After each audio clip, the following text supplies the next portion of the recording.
Hello students. तो आज के लेक्चर में हम डिस्कस करेंगे ग्रेविटेशनल फील्ड के बारे में। क्या होता है ग्रेविटेशनल फील्ड? इसको समझने के लिए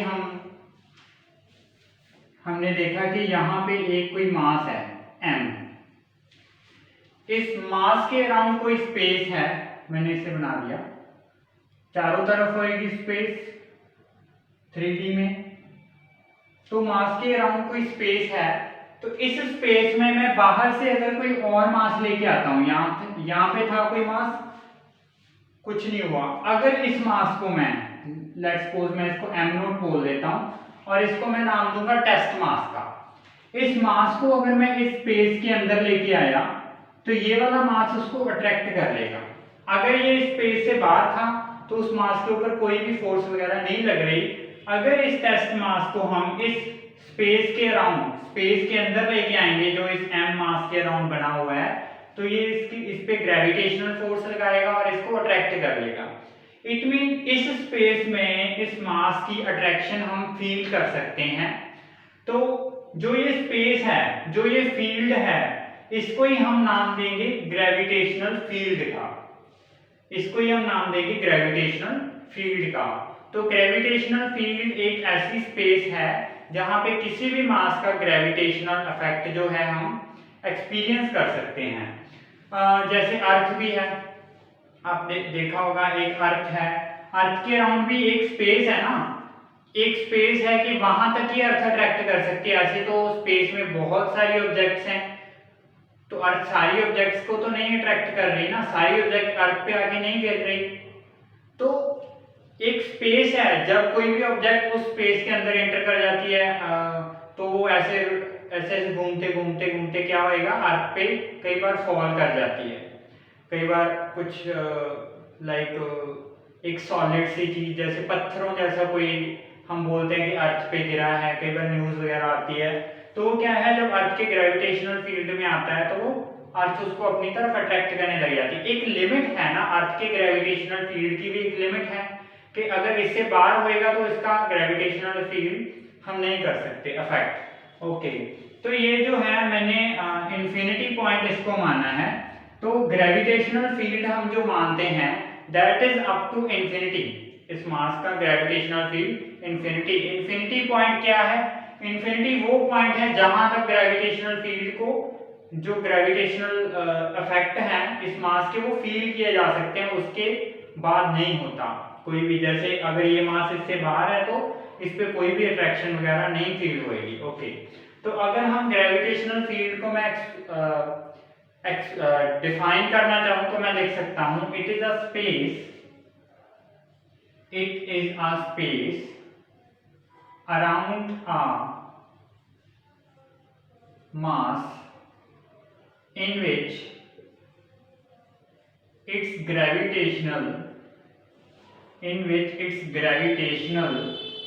effects can be experienced. Gravitational effects क्या है? फोर्स लग रही है, मास अट्रैक्ट कर रहा है, अगर उस फील्ड में कोई और मास आ रहा है तो उसको अट्रैक्ट कर रहा है। तो ये तो होगी ग्रेविटेशनल फील्ड की डेफिनेशन। तो ग्रेविटेशनल फील्ड, इससे ही रिलेटेड एक और टर्म आती है इंटेंसिटी ऑफ ग्रेविटेशनल फील्ड। मैं यहीं पे लिख देता हूं, रेज नहीं करूंगा। Intensity of gravitational field. Okay, तो इंटेंसिटी क्या है? किसी भी चीज की स्ट्रेंथ। अगर फोर्स ज्यादा लग रही है, अगर ये उसको बहुत तेजी से अट्रैक्ट कर रहा है, बहुत स्ट्रांग फोर्स से अट्रैक्ट कर रहा है, तो हम बोलेंगे कि ग्रेविटेशनल फील्ड यहाँ पे ज्यादा स्ट्रांग है। अगर कम फोर्स लग रही है तो हम बोलेंगे ग्रेविटेशनल फील्ड यहाँ पे वीक है। Intensity is strength of gravitational field basically. जैसे जैसे हम इस मास से दूर जाते जाएंगे तो फोर्स जो है वो कम होती जाएगी। वैसे भी आपने पढ़ा है कि जो फोर्स है वो इनवर्स स्क्वायर लॉ से चलती है। F is inversely proportional to distance, और उसका square inversely proportional to the square of distance जो दो मासेस के बीच है। जितने वो क्लोज होंगे उतनी फोर्स जो अट्रैक्शन फोर्स है, ग्रेविटेशनल फोर्स है, वो ज़्यादा एक्सपीरियंस होएगी। जितने वो दूर दूर चलते जाएंगे उतनी फोर्स कम होती जाएगी। तो इट मीन जैसे जैसे दूर जाएंगे तो ग्रेविटेशनल फील्ड की जो इंटेंसिटी है, जो उसकी स्ट्रेंथ है, वो कम होती जाएगी। ओके, तो हम लिखेंगे जो फोर्स है that is directly proportional to test mass. ये तो हमने कांस्टेंट m मास रख ही लिया है। जो हम टेस्ट मास लेके आएंगे, क्योंकि force is proportional to m1 m2 हमने लिखा था, प्रोडक्ट ऑफ मासेस, ये m तो हमने कांस्टेंट रख लिया। और टेस्ट मास अगर ज्यादा लेके आएंगे तो प्रोडक्ट उतना ज्यादा हो जाएगा, फोर्स ज्यादा होएगी, फोर्स ऑफ अट्रैक्शन ज्यादा होएगी। अगर हम टेस्ट मास कम लेके आएंगे तो प्रोडक्ट भी कम होएगा, फोर्स ऑफ अट्रैक्शन भी कम होएगी। तो जितना ज्यादा टेस्ट मास उतनी ज्यादा फोर्स ऑफ अट्रैक्शन। ये वाला मास को हम चेंज नहीं करेंगे क्योंकि इसी मास के लिए तो हम डिफाइन कर रहे हैं। Okay, this force is also proportional to E। Okay, intensity of gravitational field को मैं लिख रहा हूं E के साथ। ओके, तो मैंने लिख दिया F is equal to m naught E, vector form में लिख दिया। अच्छा, एक मैंने यहाँ पे कांस्टेंट नहीं लगाया प्रोपोर्शनलिटी का साइन हटा के, क्योंकि कांस्टेंट की वैल्यू बाय डिफॉल्ट हम 1 ही सपोज करते हैं। तो यहाँ से मेरे पास E आ गया F अपॉन m नॉट। अगर हम इंटेंसिटी ऑफ ग्रेविटेशनल फील्ड को डिफाइन करना चाहें तो हम लिख सकते हैं force experienced by unit mass. Intensity of gravitational field is force experienced by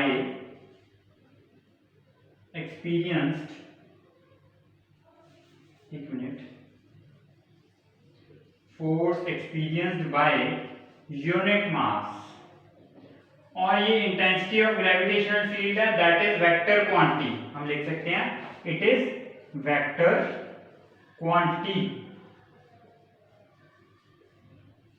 इसकी डायरेक्शन क्या होगी?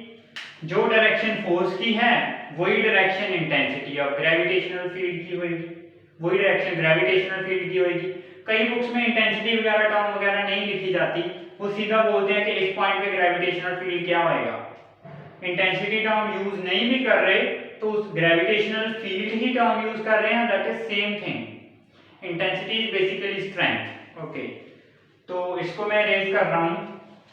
अभी इंटेंसिटी ऑफ ग्रेविटेशनल फील्ड का एक और लाइन लिखानी है मैंने आपको, 1 मिनट। देखो, आपने लिख लिया कि जो E है that is equal to F upon m naught, vector form में लिख देते हैं। अगर मान लो आपके पास ये जो मास है यूनिट मास है, तो intensity of gravitational field if m naught is 1 kilogram unit mass, then E is equal to F। ये न्यूमेरिकली इक्वल होएगा, न्यूमेरिकली इक्वल होएगा क्योंकि इसके डायमेंशन सेम नहीं होंगे। इसके यूनिट्स तो बन रहे हैं, E के यूनिट बन रहे हैं न्यूटन पर किलोग्राम, फोर्स के तो ओनली न्यूटन होते हैं। This is only numerically equal.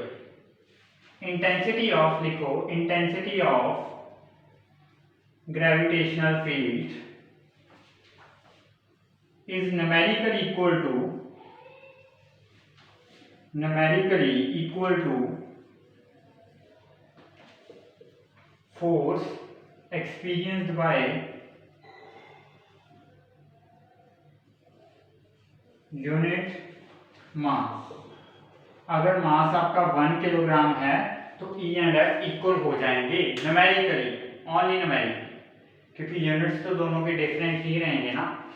Okay, अभी एक छोटा सा है कि एक पॉइंट मास है, उसके लिए बताइए, उसके लिए डेरिवेशन है इलेक्ट्रिक फील्ड की, उसको बनाते हैं। इसको रेज कर रहा हूं मैं।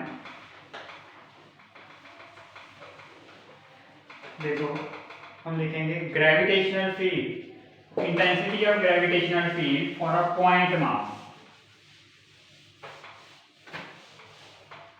Intensity of gravitational field for a point mass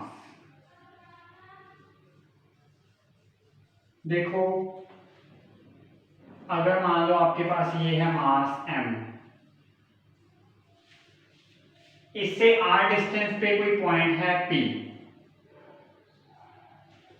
तो ये हम बोल देते हैं कि p पॉइंट पे बताइए कि कितनी intensity of gravitational field, means इसका ग्रेविटेशनल फील्ड बताइए एट पॉइंट p। तो आपको पता है कि अगर हम m0 लेके आए, कोई टेस्ट मास लेके आए m0, तो ये p पॉइंट पे उस पे जो अट्रैक्शन फील्ड होएगी, फोर्स ऑफ अट्रैक्शन लगेगी, that is g m0 by r square. आपने तो ग्रेविटेशनल फील्ड इंटेंसिटी बतानी है, that is force per unit mass F by m0। तो E यहां से बना, मैं वेक्टर फॉर्म में लिख रहा, E बना g, F की वैल्यू पुट कर दो, g m0 by r square, और नीचे टेस्ट मास आ गया, ये तो कैंसिल ही हो गया, E की वैल्यू बन गई g m by r square, gm by r square. So this is the formula of gravitational field for a point mass. Okay. तो अब क्या है, ये तो एक मास के लिए है, इसी में कई बार आ जाता है ज्यादा मासेस के लिए, जैसे हमने फोर्स में पढ़ा था, सुपरपोजिशन प्रिंसिपल पढ़ा था ना फोर्स में, उसी तरह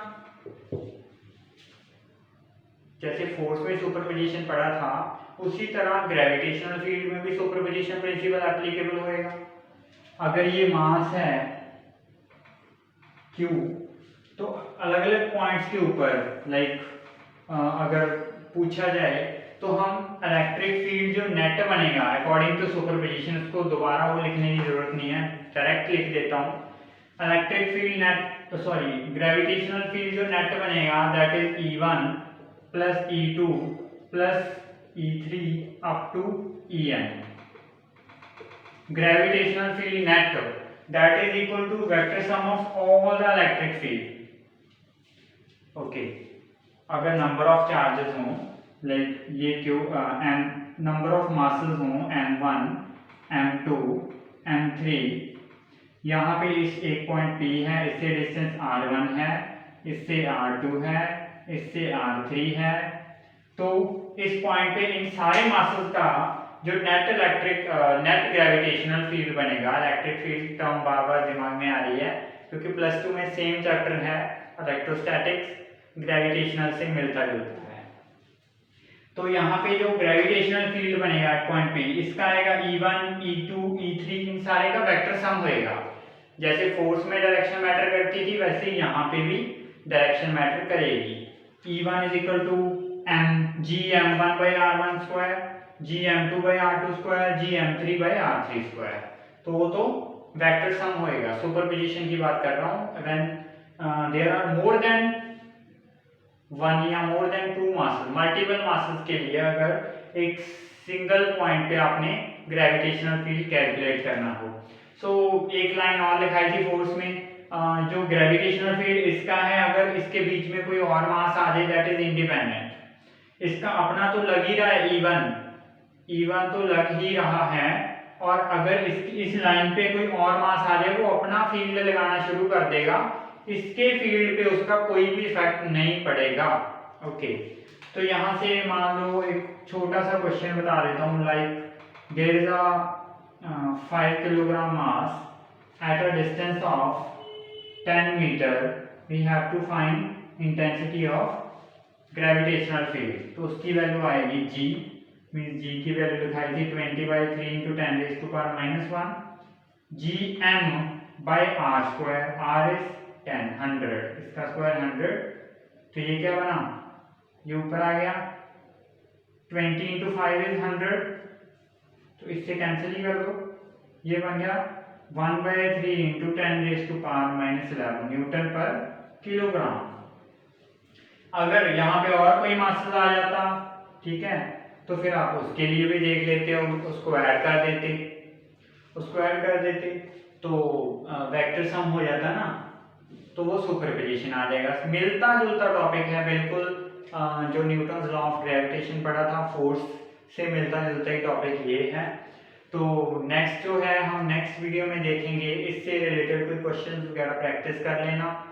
और नेक्स्ट वीडियो में हम इफेक्ट देखेंगे, इफेक्ट ऑन ग्रेविटी जो जी है, एक्सेलरेशन ड्यू टू ग्रेविटी है, with depth, with height, with rotation of earth. और उससे पहले देखेंगे कि जी है क्या एक्चुअली।